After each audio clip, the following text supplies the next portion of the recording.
Mira, hermanos, dicen los versículos 22 y 23 de Judas: a algunos que dudan, convencerlos; a otros, salvar, arrebatándolos del fuego; y de otros, tener misericordia con temor, aborreciendo aún la ropa contaminada por su carne. Y bien, como decía mi tío Rosendo, estamos llegando casi al final de este estudio de esta hermosa carta, ¿verdad? Y no sé para ustedes, pero para mí ha sido un recorrido muy interesante, ¿verdad? Judas comenzó describiendo lo que caracteriza a los salvos que luchan ardientemente por la sana doctrina. Él dice que ellos son llamados, son santificados y son guardados. Eso nos comenzó diciendo. Luego Judas oró para que estos luchadores por la fe bíblica reciban más misericordia, paz y amor. Pues sabemos que la tarea que toca a los que luchan por la fe no es fácil. Contender ardientemente por la fe que ha sido dada a los santos es una tarea complicada. Pero ¿por qué un creyente debería inmiscuirse en una tarea tan poco agradable como la es la de luchar en contra de la falsa doctrina, descubriendo y denunciando a los falsos profetas que entran encubierta o sigilosamente a la iglesia? Esto es porque la iglesia corre peligro de desviarse rotundamente de la verdadera fe, puesto que estos hombres convierten en libertinaje la gracia de Dios, niegan a Dios, el único soberano, y niegan a Jesucristo. Pero también hemos visto que mancillan la carne, rechazan la autoridad y blasfeman de las potestades superiores. Y sumando más puntos en contra de esta doctrina errónea y de estos falsos maestros, hemos visto que también se caracterizan por seguir el camino de Caín, es decir, la falta de amor hacia los hermanos. También ellos siguen el camino del lucro y la mercadería de la fe. Recuerdan como hizo Balaam, el falso profeta. Y también ellos siguen el camino de la rebeldía hacia los pastores bíblicos, como vimos que hizo Coré. Y aunque estos falsos profetas se presentan como grandes personajes y se jactan de hacer grandes milagros y de tener a su alrededor grandes multitudes de seguidores, Judas los describe a ellos como tierras estériles, de las cuales ningún buen fruto puede salir. También ellos son como nubes sin agua, que hacen mucho estruendo y prometen grandes cosas, pero ni una gota de lluvia del cielo procede de sus falsas doctrinas. También vimos que ellos son como falsos, como árboles otoñales sin fruto, dice, 2 veces muertos. Y también son como fieras ondas del mar que espuman su propia vergüenza. Y también vimos que son como estrellas errantes que vagan hacia la oscuridad de la condenación que recibirán. Los peligros que corren las personas que siguen las enseñanzas de los falsos maestros que han entrado a la iglesia cristiana son terribles. Judas vimos que nos presentó varios ejemplos bíblicos del castigo de Dios sobre los apóstatas, es decir, aquellos que una vez que han estado dentro de una iglesia de sana doctrina y doctrina bíblica, luego se apartan para ir detrás de doctrinas erróneas y de falsos pastores. Recordemos que los incrédulos de Israel fueron destruidos en el desierto. Recuerdan también que los ángeles que se rebelaron contra Dios en el cielo están presos bajo oscuridad, esperando un juicio condenatorio. Sodoma y Gomorra disfrutaron por mucho tiempo de la misericordia de Dios, pero siendo que continuaron con su pecado, entonces Dios las destruyó enviando fuego del cielo. Judas también nos advirtió con palabras solemnes que el Señor vendrá a hacer juicio contra todos los impíos que con sus falsas doctrinas se levantan en contra de Él. Y entonces, siendo que Judas nos presenta un cuadro bastante abrumador y terrible respecto al accionar de la falsa doctrina dentro de la iglesia y las nefastas consecuencias que esto trae a los que siguen sus sendas torcidas, entonces Él nos exhortó también para que siempre nos mantuviésemos ocupados en actividades que nos van a librar de caer de las garras de los malvados profetas y su doctrina, la cual hemos visto que no solamente abundaba en tiempos de Judas, sino también en este presente siglo XXI, ¿verdad? Entonces, las actividades que deben caracterizar a un creyente fervoroso en la fe son edificarse en la santísima fe, ¿verdad? Es decir, construir la doctrina sobre el estudio constante de la palabra de Dios. También tenemos que orar en el Espíritu, ¿sí? también tenemos que conservarnos o guardarnos en el amor de Dios. Y debemos esperar con expectación y amor la segunda venida de Jesucristo, ¿sí? Y haciendo estas cosas no caeremos jamás en el error. Pero también no debemos ser egoístas con actividades espirituales, con actividades que solamente nos van a nutrir a nosotros, ¿sí? Es nuestra responsabilidad como sal y luz de la tierra ayudar a aquellas personas o hermanos que están siendo tentados a caer en la falsa doctrina o en los falsos maestros, a aquellos que ya están dentro del redil de falsos pastores y aquellos que practican los pecados terribles que proceden de la falsa doctrina. Entonces, hoy con Judas vamos a analizar nuestra responsabilidad frente a los que se han dejado convencer por los falsos profetas. Veremos qué es lo que debemos hacer para ayudarles, ¿sí? Porque Judas no quiere que nos quedemos quietos y pasivos mientras los mercaderes de la fe hacen de las suyas con los incautos creyentes. Y en estos dos versículos, Judas nos muestra que no todos los errores son del mismo calibre y por lo tanto requieren una forma distinta de ser tratados. Bien, entonces el mensaje de esta tarde se va a titular Responsabilidades de los que luchan vigorosamente por la doctrina. 3 actos misericordiosos. Repito, responsabilidades de los que luchan vigorosamente por la doctrina. 3 actos misericordiosos. Y para una mejor comprensión de nuestro texto, lo vamos a estructurar en 3 puntos. El primero será convenciendo a los que dudan, ¿sí? El segundo será salvando del fuego. Y el tercero, teniendo misericordia con temor. Y si se fijan, aquí estamos viendo otra triada en estos versículos, las que tanto le gustan a Judas, ¿verdad? Bueno, entonces el primer punto será convenciendo a los que dudan. El versículo 22 comienza diciendo: a algunos que dudan, convencedlos. Y la NBI traduce de manera más certera este pasaje, dice: tengan compasión de los que dudan. Hermanos, que tengan presente que dudar no es pecado y tampoco es incredulidad. La duda puede surgir en un verdadero creyente, especialmente cuando él deja de leer la palabra y cree en su autoridad o deja de orar, ¿verdad?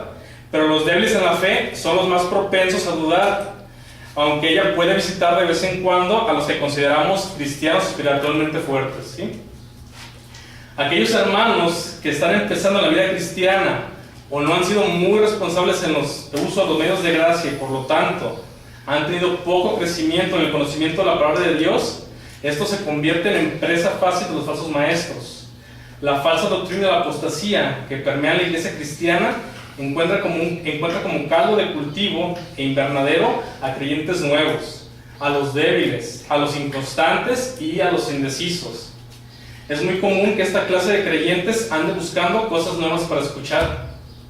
Entonces, si un día un falso maestro o un seguidor de falsa doctrina le expone algunas de sus nuevas creencias a ese tipo de creyente y le muestra una interpretación reciente que es proclamada y aclamada por otros, y le manifiesta que este nuevo descubrimiento de verdades profundas y elevadas de la palabra, a su entender, le ha producido buenos resultados en su vida, y le cuentan algunos testimonios, entonces el corazón de este creyente débil duda y tambalea, de manera que empieza a considerar los testimonios escuchados y las nuevas doctrinas descubiertas.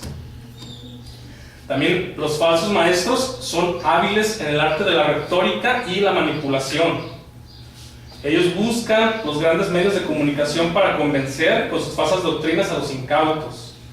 Y lastimosamente muchos creyentes, miembros de iglesias cristianas, evangélicas, por su poco conocimiento en el conocimiento de la palabra, en la oración y en el amor, caen fácilmente en este tipo de propuestas novedosas.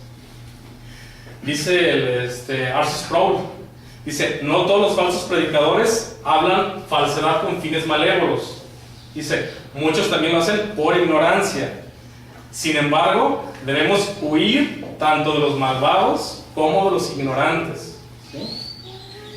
Pero entonces, ¿qué debemos hacer con estos creyentes débiles que están dudando y que han empezado a considerar como posible verdad las doctrinas y prácticas de los falsos predicadores o maestros? Judas dice que debemos ser compasivos para con ellos, hermanos. Porque es muy común que cuando estamos comprometidos con la sana doctrina y tomamos en serio defender la fe que ha sido una vez dada a los santos, en muchas ocasiones tenemos actitudes que no son compasivas, tenemos actitudes que son frías e inmisericordias. Y es por eso que Judas nos manda a cultivar la compasión y la misericordia.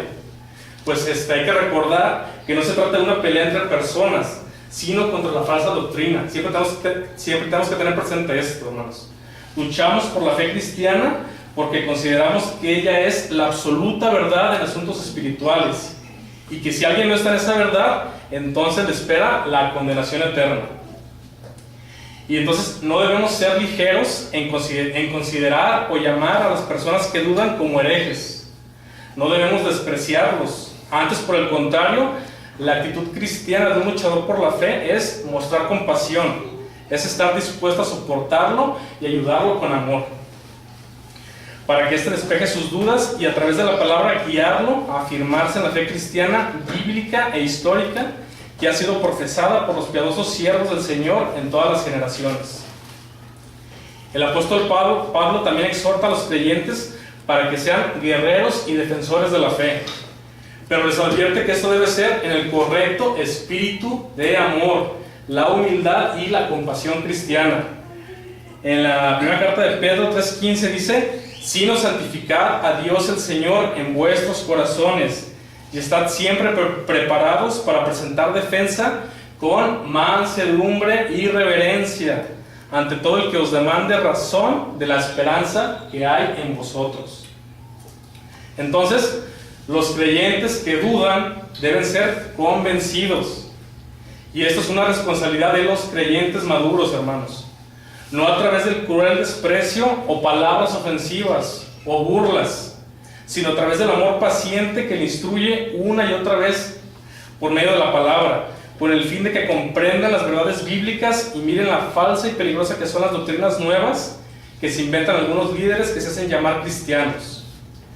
Y sé que tenemos la tendencia humana a desesperarnos cuando vemos a algunas personas que no logran comprender las verdades bíblicas o claras de la palabra y persisten en dudar y creen que es lo mejor las revelaciones frescas y novedosas. Algunos predicadores dicen estar recibiendo o comprendiendo y creen que estas son verdad, pero eso Judas nos dice convencerlos, es llamarlos a compasión, ¿sí? Tener compasión de ellos para poder transmitir la verdad. Y la compasión, hermanos, es aquella santa emoción en el caso del creyente que le conduce a ser solidario y misericordioso para con los que sufren. Muchos verdaderos creyentes están sufriendo como consecuencia de las dudas que vienen por escuchar a falsos maestros. Para con estos tipos de creyentes debemos ser solidarios y compasivos. ¿Sí? Esto no significa que debemos dejarlos con sus caminos de dudas, sino todo lo contrario. ¿Sí? Debemos esforzarnos para que con un espíritu cristiano de amor les ayudemos a comprender la verdad contenida en la palabra. Tomás, recuerden, hermanos, Tomás el apóstol tuvo un momento de duda, pero Dios no lo desechó como hereje, sino que tuvo compasión de él y le mostró sus heridas, de manera que él pudiera creer. Entonces nosotros tenemos que tomar el ejemplo de nuestro Dios, hermanos. Dice Lamentaciones 3:31 al 33: porque el Señor no desecha para siempre, antes, si aflige, también se compadece según la multitud de sus misericordias, porque no aflige ni entristece voluntariamente a los hijos de los hombres. Y también debemos imitar a Jesús, hermanos, quien experimentó profunda compasión por la gente rebelde de Jerusalén. Recuerden lo que dice Lucas 19:41. Dice: y cuando llegó cerca de la ciudad, al verla, lloró sobre ella diciendo: oh, si también tú conocieses a lo menos en este día lo que es para tu paz. Bien, pasemos al punto 2, salvando del fuego. Nuestro texto continúa diciendo: a otros salvar, arrebatándolos del fuego. Literalmente dice: estén salvando, ¿sí? Y esto tiene la connotación de prever un desastre. Judas ha dicho que el destino final de los falsos profetas y de los que siguen sus falsas doctrinas será la condenación eterna en el fuego del infierno. Judas, versículo 7. Entonces, nuestra responsabilidad para con estas personas que van rumbo a su propia condenación como consecuencia de seguir falsas doctrinas y falsos profetas es salvarlos, ¿sí? Ustedes podrán decir, ¿acaso no es Dios el que salva? ¿Cómo vamos nosotros a salvar personas? Bueno, sí es una verdad que Dios es el que salva, ¿verdad? Pero usualmente Él lo hace a través de los ministros de la salvación. Y todos los creyentes somos esos ministros de Dios que Él usa para salvar a otros, hermanos. De manera que Judas nos confronta y nos dice, ¿qué estás haciendo tú para salvar y rescatar a los que están a punto de ser quemados por el incendio que vendrá sobre los incrédulos? Las falsas doctrinas están extendiéndose con una velocidad impresionante en todo el mundo. Cada día surgen nuevas corrientes sectarias de toda clase. Las religiones orientales, la nueva era, influenció poderosamente al occidente. Las sectas de la teología de la prosperidad, las palabras de fe, dilo y recíbelo, la psicología, el humanismo, inundan el cristianismo cristiano, el cristianismo evangélico. Nuevos profetas anuncian cosas futuras como la fecha de la venida de Cristo. Otros que se autoproclaman pastores o apóstoles. Iglesias que creen que los cristianos, siendo que han sido justificados por la fe, entonces ellos pueden practicar toda suerte de pecados. En fin, este es un tiempo de gran maldad, donde los falsos profetas aprovechan el espíritu materialista, espiritualista y relativista de la gente, con el fin de sacar provecho y obtener un lucro personal. Entonces, hermanos, los pastores y todos los que de un modo u otro predicamos la palabra, tenemos la responsabilidad de salvar a los que nos oyen a través de la predicación bíblica. Dice 1 Timoteo 4:16, ten cuidado de ti mismo y de la doctrina, persiste en ello, pues haciendo esto te salvarás a ti mismo y a los que te oyeren. Entonces, si no trazamos bien la escritura, entonces estaremos haciendo lo contrario. Y no solo nosotros iremos rumbo a la perdición, sino también los que nos oyen. Y esto es una enorme responsabilidad, hermanos. Pero no solo los pastores y predicadores tienen la responsabilidad de anunciar fielmente el Evangelio, sino todos los creyentes, hermanos. A diario nos encontramos con muchas personas que van rumbo a la condenación eterna, pensando que están agradando a Dios. Algunos se creen cristianos, pero están siguiendo el camino del error. Lo que ellos creen de Dios es erróneo. No creen en Jesús como el único suficiente Salvador. Creen que además de la Biblia hay otras fuentes de verdad y autoridad revelada. Ellos no creen que sean tan malos como para que Dios esté airado contra ellos o los vaya a condenar eternamente del infierno. Otros buscan a Cristo solo por comodidad terrenal. Le buscan como un genio mágico que les va a conceder sus deseos y caprichos. Todos ellos van rumbo a la condenación. Y es nuestra responsabilidad hablarles del verdadero evangelio, presentarles la doctrina bíblica. Estos no son los que dudan, sino los que están camino yendo en las doctrinas erróneas y son arreados como ovejas al matadero por los falsos pastores. Pero aún nosotros podemos hacer algo por ellos, hermanos, es arrebatarlos del fuego. Estas personas están ya casi chamuscadas y es necesario rescatarlas. Judas nos está asignando la función de bomberos espirituales, es decir, debemos acudir prestamente a salvar a los que están en el incendio destructor de las falsas doctrinas. Y esta función no es fácil, implica esfuerzo y sacrificio. ¿Y cómo lo hacemos? A través del consejo bíblico, la exhortación y la advertencia. Es nuestro deber ser más activos en detectar la falsa doctrina, a los falsos maestros, y ayudar a cuanta persona podamos para que salga del error. Y esto implica que debemos estudiar más la palabra, conocer más la doctrina bíblica, memorizar textos claves, tener a la mano folletos o pequeños libros que hablen sobre alguna de las doctrinas bíblicas que son más atacadas por los grupos sectarios. Nosotros podemos usar el internet, podemos usar la radio, en fin, cualquier medio posible para dar a conocer la doctrina bíblica. con esto rescatar a algunos que ya casi están ardiendo en las llamas del infierno. Si logramos rescatar a algunas de estas personas engañadas por el error, entonces habremos librado sus almas del infierno. Y ellos vendrán a ser, como dice Amós 4:11, como tizón o leño escapado del fuego.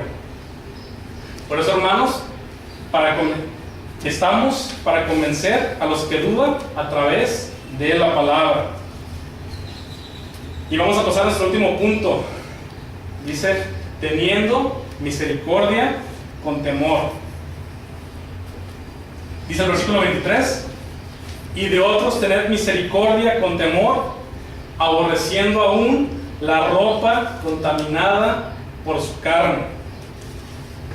Entonces, un tercer grupo a las cuales debemos tratar con misericordia son no solo los que andan en doctrinas de error, sino que sus propias vidas están terriblemente manchadas por el pecado. Estos se han aprovechado de la misericordia de Dios, que no los destruye, para continuar pecando a sus anchas, pero están engañados. A lo mejor se unieron a algunas de esas sectas que se hacen llamar cristianos, pero que consideran que ahora están en una posición espiritual más alta, y ya sus actos pecaminosos no son tenidos en cuenta por Dios. Ellos creen que el perdón obtenido por la sangre de Cristo de todos sus pecados les concede una licencia para pecar y pecar. Entonces, con esta clase de personas debemos tener mucho cuidado, aunque los vamos a ayudar a salir de su error. No obstante, debemos evitar participar de las contaminaciones en las que ellos están. Dice Judas que debemos tener misericordia de ellos con temor. Seremos compasivos, oraremos por ellos, les hablaremos de la fe bíblica, les presentaremos el verdadero evangelio, pero al acercarnos a ellos lo haremos con temor, es decir, con cautela, con precaución, porque ellos han caído muy bajo en el error, están entregados totalmente a la apostasía y a la herejía, y han manchado suciamente sus vestidos. Por eso debemos aborrecer la ropa contaminada por su carne. Y aquí no se trata de aborrecer literalmente la ropa que se ponen. Judas está haciendo uso de una metáfora, ¿sí? Como en el caso del sumo sacerdote Josué. Las ropas viles o sucias representan los pecados, la impureza y las conductas indignas. Debemos tener misericordia de estas personas, orando por ellas, hablándoles de Cristo, pero aborreciendo sus actos pecaminosos, pues no sea que a nosotros, al tratar de curar la enfermedad, seamos contaminados por ella, ¿sí? Y en este sentido, Judas nos pide que seamos como médicos, ¿sí? Acudimos a curar a los enfermos espiritualmente, pero debemos tener cubrebocas y todas las precauciones necesarias para no ser contagiados por la enfermedad. Judas está diciendo, eviten todo contacto con el pecado para que no les contamine, ¿sí? Pero aún así Judas dice, tener misericordia con temor, ¿sí? Aborreciendo la ropa contaminada por su carne, es decir, el pecado, ¿sí? Hay un comentario exegético que vi en relación a este pasaje, que es burdo, pero dice que tenemos que tener tal repulsión por el pecado como se tendría por una ropa contaminada por vómito ajeno. Así tenemos que tener esa repulsión por el pecado, ¿sí? Y A.B. Mayor dice, aunque es deber del cristiano compadecerse del pecador y orar por él, tiene que contemplar con aborrecimiento todo lo que conlleva las prácticas del pecado. Y es necesario que nos acerquemos a las personas que están en error. No las debemos odiar, ni tampoco nos vamos a alejar innecesariamente, sino que procuraremos mantener cierta comunicación que nos permita transmitirles el evangelio. Aquí se incluyen a los mismos falsos profetas, pues a ellos también debemos tratar de hacer verles su error y el castigo que Dios ejecutará si no proceden al arrepentimiento. Entonces, no debemos pensar que las personas que están en sectas no pueden ser alcanzadas. La gracia de Dios es poderosa y puede obrar hasta en los corazones más endurecidos. Recuerden a Saulo, hermanos, era miembro de una secta de los fariseos. Estaba engañado a tal punto que pensaba rendir tributo a Dios cuando perseguía o mataba a cristianos. Pero a pesar de este endurecimiento, la gracia del Señor lo alcanzó y lo transformó en un poderoso mensajero del verdadero evangelio. Entonces, hermano, ¿qué estás haciendo por aquellos creyentes que están confundidos o por los que tienen dudas? ¿Les has hablado duramente y ya no los miras bien debido a que te parecen inmaduros? ¿Estás desesperado porque no ves mucho crecimiento en ellos? Recuerda que debes actuar con misericordia. No los trates como herejes, porque aún no lo son. Tienen dudas y están creciendo poco en el Evangelio, pero el Señor te ha puesto al lado de ellos, no para que los juzgues y critiques, sino para que los ayudes. Háblales con la verdad, enséñales las Sagradas Escrituras y la doctrina bíblica, pero hazlo con amor y con misericordia. Que tus palabras estén acompañadas de esa pasión amorosa que nuestro Señor ha mostrado para con nosotros. No clasifiques a los que dudan como apóstatas. No los puedes tratar de la misma manera. Jesús nos mostró con su ejemplo la variedad de casos que puedes encontrar y la variedad de respuestas que podemos dar. A los religiosos apóstatas y rebeldes y engañadores de su pueblo, Jesús les habló con dureza y los conminó al arrepentimiento. Les dijo que eran hipócritas, pero a los que eran engañados les habló amorosamente y sin dejar de lado la verdad, los invitó al arrepentimiento con mucha misericordia. A la mujer samaritana le ofreció agua viva. A Nicodemo le dijo que era necesario nacer de nuevo para entrar al reino de Dios. A la mujer adúltera le dio su perdón. Cuando vio las multitudes que andaban sin pastor, tuvo de ellas misericordia y compasión. Entonces, no seamos altivos y orgullosos doctrinalmente. Sabemos que tenemos la verdad de la palabra y cada día la escudriñamos de manera que constantemente estamos edificándonos en la verdad, en la verdadera fe cristiana, tal como ha sido creída y enseñada por los grandes y piadosos hombres de la historia de la iglesia, tal como Agustín, tal como Lutero, Calvino, los puritanos, Jonathan Edwards, Charles Spurgeon, entre otros. Pero que esto no sea motivo para volvernos fríos criticones del resto de la cristiandad. Hay muchas iglesias y creyentes que no creen de manera total las doctrinas tal y como las iglesias reformadas lo profesamos. No obstante, muchas de estas iglesias no son apóstatas. A ellos debemos amarlos como hermanos. Pero hay otras que sí están alejándose cada día más y más de la palabra, incorporando a su doctrina y práctica cosas novedosas, nacidas de este siglo, que nada tiene que ver con la doctrina histórica de la iglesia cristiana y evangélica. Estos se encuentran camino al infierno. No obstante, también debemos ser misericordiosos para con ellos, hermanos. Oremos por ellos, obsequiémosles libros o materiales donde les expliquemos la doctrina bíblica. A lo mejor muchos de ellos sean rescatados del fuego del infierno. Actuemos. No seamos pasivos frente al avance de la falsedad doctrinal. Usemos todos los recursos que Dios disponga para que la doctrina bíblica sea conocida y así salvemos a muchos. Afirmemos a los que dudan y rescatemos a los que ya están siendo arrastrados por la maldad de los falsos profetas. Oremos, hermanos. Te pedimos, Señor, que tengas misericordia de los que dudan, Padre, de los que están perdidos y quemándose, de los que están lejos de ti por su pecado, que entiendan porque tu gracia es sublime para con todo pecador que se arrepiente de sus pecados y cree en tu evangelio. Que así como tú, nosotros tengamos misericordia de ellos, pero con temor. Que nos ayudes a hablar con la verdad para convencer a los que dudan, enseñándoles la palabra y la doctrina bíblica, salvándolos del fuego. Pero que lo hagamos con amor, Padre, y con misericordia. Que nuestras palabras estén acompañadas de esa pasión amorosa que tú, Señor, has mostrado para con nosotros. Te lo pedimos en nombre de tu Santo Hijo Cristo Jesús. Amén.